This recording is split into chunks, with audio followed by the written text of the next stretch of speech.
Sábado de la tercera semana de Adviento. Lectura del Santo Evangelio según San Mateo, capítulo 1, versículos del 1 al 17.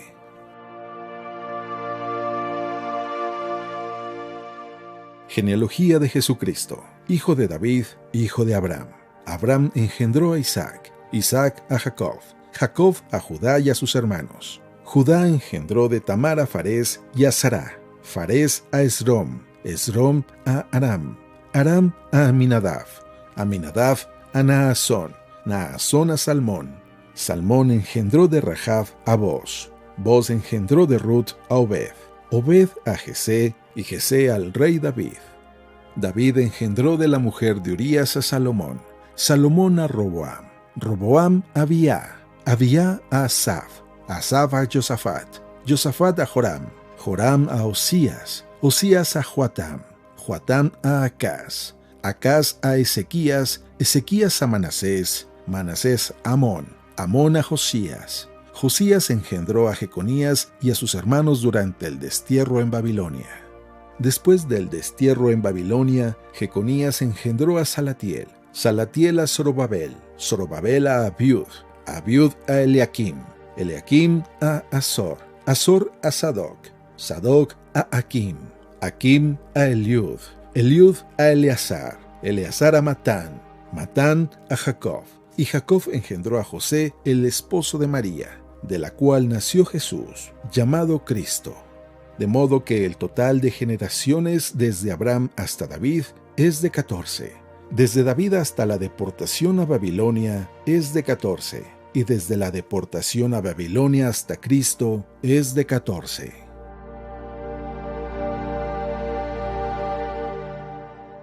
Palabra del Señor.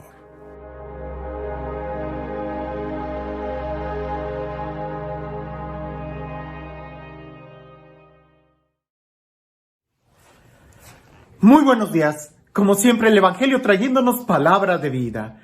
No cabe duda que el Evangelio, la palabra de Dios, cuando la leemos, cuando la escuchamos con un corazón dispuesto a querer escuchar la misma voz de Dios, se convierte en alimento para nuestra alma. De la palabra de Dios encontramos fuerza para seguir adelante, para no desviarnos ni a derecha ni a izquierda, sino seguir adelante en este plan maravilloso que Dios tiene para cada uno de nosotros.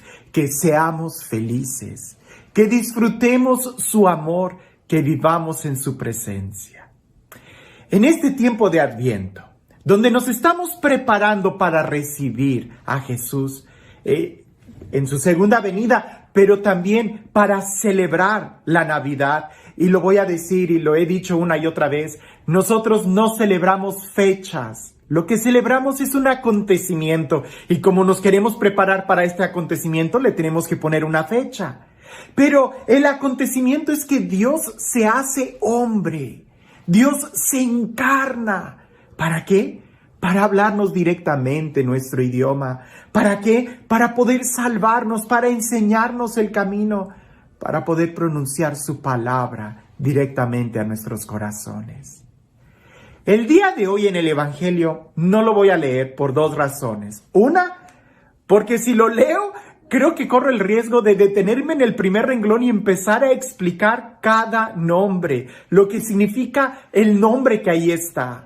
En el Evangelio el día de hoy es la genealogía de Jesús, es decir, nos va a describir quiénes son los que están en la línea de las generaciones de Jesús, sus antepasados. Y digo que me tardaría mucho y correría el peligro de detenerme, porque quizás si lo leemos rápido, lo vas a sentir que es un evangelio muy largo, o vas a sentir que no tiene sentido, que incluso son nombres tan raros que se dividen en generaciones y que puede ser, si no estás familiarizado con esos nombres, con la historia de la Biblia, puede ser que esos nombres no tengan mucho impacto para ti. Como cuando ves los nombres de tu propia historia, cuando empiezan a ver los álbumes de fotografías y te dicen, mira, este es tu tío, este es fulano de tal, él es el que vino. Tú dices, no, pues no lo conozco, se me hace aburrido. Pero cuando tú escuchas y conoces cada nombre de esa historia, se habla de un drama de la vida. Se habla de una historia de salvación donde hay todo. Hay personajes en esta línea que son y que fueron muy loables, personajes heroicos, santos. Pero también hay otros personajes que dejaron mucho que desear. Personajes que más bien parecía que iban arruinando la historia. Y fíjate bien, estamos hablando de la genealogía de Jesús. Estamos hablando de los antepasados de Jesús. Sabemos claramente que Jesús nunca cometió pecado. Incluso radicalmente, la carne que Jesús asume en su encarnación tampoco cometió pecado. Estamos hablando de la Inmaculada Concepción de María, porque era necesario que Jesús, sin cometer pecado, pudiera pagar por todos los pecadores. Era necesario que la carne que Jesús asumiera no tuviera pecado para que esta carne fuera la que soportara el castigo que a ti y a mí nos trae la paz. Pero eso no le quitó a Jesús el que la historia en la que Él se encarna había mucho pecado, había mucha traición, había mucha maldad, personajes muy buenos y personajes muy malos. Déjame lo digo en una caricatura. Si nosotros tuviéramos el álbum fotográfico de todos nuestros ancestros, es posible que tú quisieras quitar algunas fotografías o eliminar algunos nombres, de decir, ay, ¿te acuerdas de este tío? ¿Te acuerdas de este momento? ¿Te acuerdas de que sucedió esto o aquello? Es muy posible que tú no quisieras recordar y que nadie supiera quiénes eran los que de tu historia, de tus familiares. Eso no sucede con Jesús. Incluso el evangelista los escribe. ¿Por qué? Porque es parte de la historia. Y podemos decir que lo que no se asume no se redime. Por eso es importante que en cierta manera tampoco nosotros eliminemos nada de nuestra historia, sino que podamos decir, es nuestra historia, es nuestra vida, es nuestra familia. Pero quiero llegar a otro punto más. Porque a veces nosotros malinterpretamos y pensamos que lo que hicieron nuestros familiares es nuestra culpa. Y no es así. O peor aún, que lo que hicieron nuestros padres o abuelos nos limita el día de hoy. Y tampoco eso es cierto. Es verdad que lo que hay en nuestra historia puede de una u otra manera tener influencia en nosotros. Eso sí es verdad. Por ejemplo, aquello que dicen, hijo de tigre, pintito. Aquello que dicen, de tal palo, tal astilla. O sea, es cierto. La familia y la forma en cómo vive tu familia puede influir en ti. Pero ojo, jamás te va a determinar. Son tus propias decisiones las que marcan el rumbo de tu vida. Y eso lo vemos claramente en la historia de Jesús, en la historia de Él, que es santo. A pesar de que en su historia, de sus ancestros, hay luces y sombras, esas sombras no fueron capaces de opacar la luz que Él iba a mostrar. A pesar de que en la historia de la vida de Jesús, de los ancestros de Jesús, hay muchas limitaciones, traiciones, hay maldad, hay pecado, eso jamás limitó a Jesús. Al contrario, pareciese que Jesús asume toda la historia para él poder redimirla.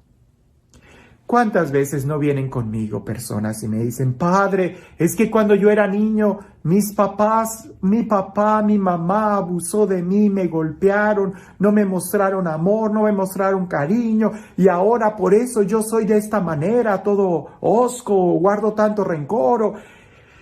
Ay, yo los dejo hablar y después les digo, respira profundo. Qué bueno que te das cuenta.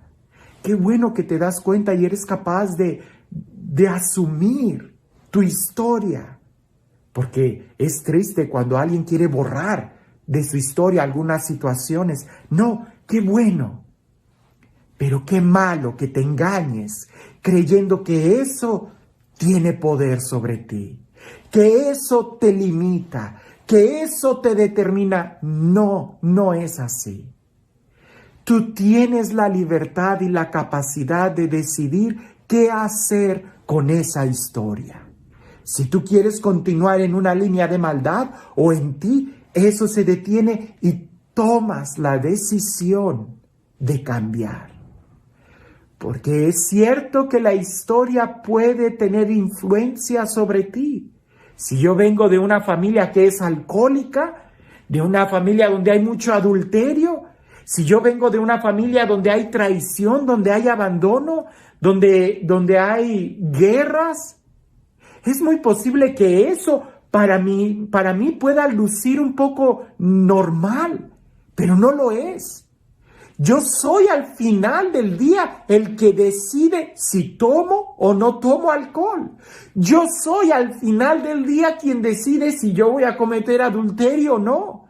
Yo soy al final del día si decido ser fiel o no.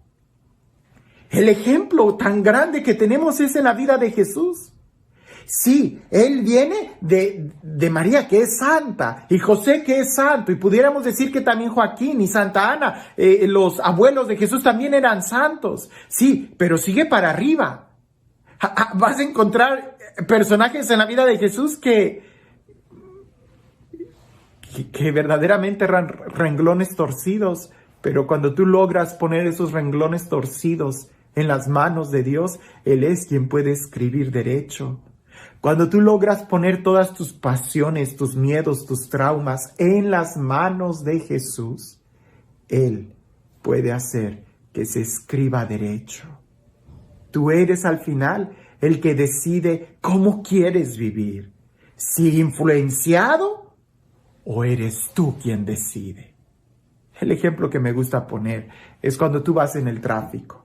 Es verdad que el sol y la gente puede estar manejando muy mal y pueden influir en la forma en cómo tú manejas, pero no te determinan. Quien determina cómo tú manejas eres tú quien tiene el volante. El que esté al lado podrá estar manejando muy mal, pero eres tú quien toma la última decisión. Date cuenta de cómo es tu contexto familiar. Pero también date cuenta que eres tú el único responsable de decidir sobre tu vida. Y este Dios, el Dios del amor, el Dios de la vida, el Dios de la gracia, el Dios que nos enseña que sí es posible ser felices en un mundo en donde se cae a pedazos. El Dios que incluso nos enseña que es posible cambiar y transformar este mundo, cambiar nuestra historia por una historia mejor. Porque aún el último capítulo de nuestra vida todavía no se escribe y a nosotros nos toca ser los protagonistas y decidir con quién queremos vivir. Que sea pues con este Dios, el Dios que entre a nuestra historia también y nos enseñe a asumir y a redimir nuestra propia historia. Que sea Él quien el día de hoy te bendiga, en el nombre del Padre, del Hijo y del Espíritu Santo. Había un hombre que se quejaba mucho y en aquella analogía que dicen, pues es que esta es la cruz que te tocó tomar. Él decía, es que mi familia, ahora estoy cuidando a mi papá enfermo y ahora tengo también esto, y se quejaba tanto de que iba con el sacerdote y le decía, es que la cruz que me tocó es muy pesada. Yo veo que todos los demás son felices, pero esta cruz que me tocó es muy pesada. Y en un sueño, él tuvo este sueño que es tan revelador y que quizás nosotros pudiéramos aprender. Él tuvo un sueño donde entra a una tienda, está caminando él con su cruz y ve tienda de cruces. Y él se sorprende, entra y dice, ¿qué es todo esto? Y él dice, es que aquí es donde nosotros le damos la cruz a cada quien que va a tomar. Y él dice, pues a mí me tocó una muy pesada, yo no la quiero, ¿la puedo cambiar? Y el ángel que está en la puerta de la tienda le dice, seguro, déjala ahí y escoge la que tú quieras. Y aquel hombre empieza a caminar y ve una cruz grande de cristal con diamantes, con detalles de perlas preciosas. Y dice, wow, esa cruz es preciosa. Y donde apenas se acerca y la quiere tomar, le corta las manos. Y empieza a sangrar y dice, no, esa cruz es muy filosa, no puedo tomarla, muy bella, pero lastima, ¿de quién es? Y el ángel le dice, esa es la cruz que le tocó al Papa. Y él dice, no, el Papa es santo, yo no. Y va con otra cruz y parece que es de madera muy ligera y donde la toma se astilla. Tiene muchas astillas y dice, no, esta tampoco.